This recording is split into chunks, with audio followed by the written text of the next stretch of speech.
उपचुनाव की समीक्षा के लिए ये बैठक की जाएगी। आपको बता दें कि बीजेपी ऑफिस में बड़ी बैठक हो रही है और समीक्षा बैठक है ये। सीएम सम्राट चौधरी बैठक में मौजूद, संजय सरावगी समेत कई बड़े नेता इस बैठक में मौजूद हैं। तो पटना जिले से सभी विधायक बैठक में मौजूद हैं।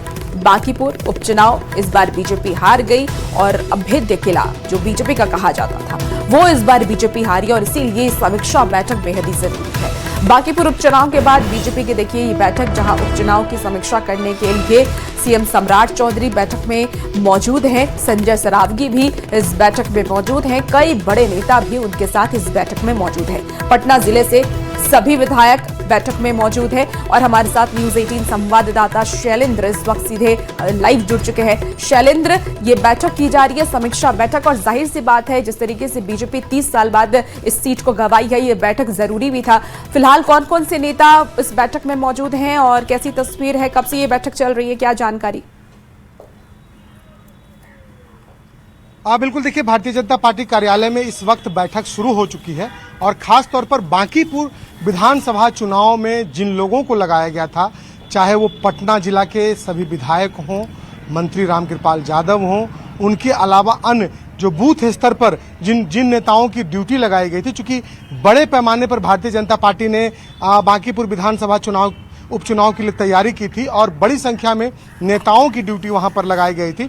उन सब नेताओं से अभी फीडबैक लिया जाएगा और इस बैठक में मुख्यमंत्री सम्राट चौधरी मौजूद हैं, जिनकी अध्यक्षता में यह बैठक हो रही है। प्रदेश अध्यक्ष संजय सरावगी, भीखू भाई दलसानिया के साथ साथ तमाम जो पटना जिला के जो नेता हैं वो इस बैठक में मौजूद हैं। और देखिए बूथ स्तर पर पूरी जो रिपोर्ट है वो भारतीय जनता पार्टी की तरफ से बनाई गई है कि आखिर किन जगहों पर कमियां रही, कहां परेशानी हुई और क्या दिक्कत हुई, इन तमाम चीजों को लेकर के यह बैठक बुलाई गई है, जिस बैठक में बड़ी संख्या में भारतीय जनता पार्टी के नेता मौजूद हैं और सभी लोगों से उनका फीडबैक तैयार करने के लिए कहा गया था। चूंकि बूथ स्तर पर तैयारी की गई थी तो रिपोर्ट भी बूथ स्तर पर बनाई गई है। उस रिपोर्ट को इस वक्त मुख्यमंत्री से साझा की जाएगी, क्योंकि उपचुनाव के पहले लगातार मुख्यमंत्री सम्राट चौधरी खुद पूरे चुनाव की प्रक्रिया हो या फिर जो तैयारियां हो उसका जायजा ले रहे थे। राष्ट्रीय अध्यक्ष नितिन नवीन भी मौजूद थे, बाकी अन्य जो नेता हैं, प्रदेश अध्यक्ष हो, संगठन महामंत्री हो, तमाम लोग यहां पर मौजूद थे।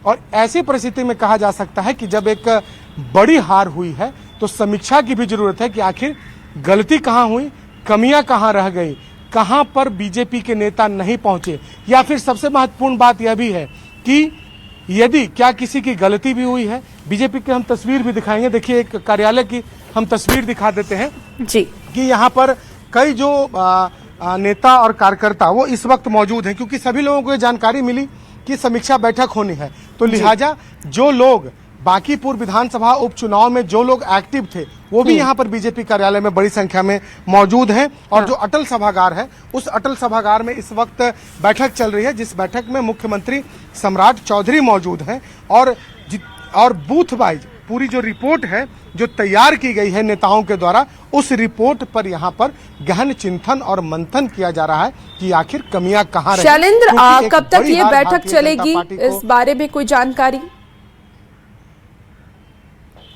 देखिए बैठक अभी शुरू हुई है और माना जा रहा है कि कम से कम 1 घंटे तक ये बैठक चलेगी, ये मंथन होगा, पूरी रिपोर्ट बनाई जाएगी। फिलहाल जो पार्टी के प्रमुख लोग हैं वो बूथ स्तर पर रिपोर्ट को कलेक्ट करेंगे, उसके बाद आगे की जो बैठक होगी उसमें पूरी रिपोर्ट पर समीक्षा की जाएगी, कोर कमेटी की भी बैठक होगी, तमाम चीजों की।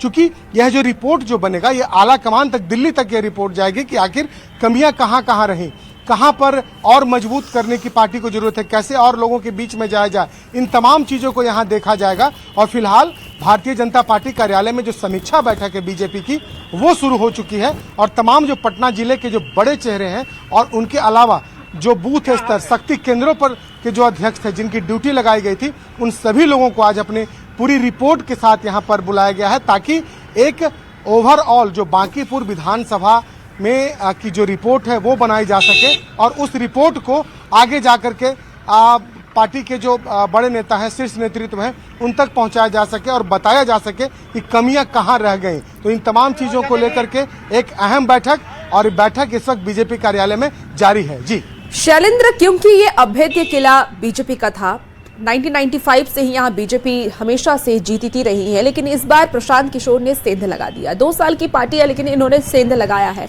ऐसे में क्या बीजेपी इस रणनीति पर भी काम करेगी कि आने वाले वक्त में अब बीजेपी कुछ ऐसी रणनीति बनाए कि बीजेपी जिस जगह को हमेशा जीतती है वहां वो जीतती रहे? और क्या लगता है आने वाले वक्त में बिहार की राजनीति में इसका असर पड़ेगा?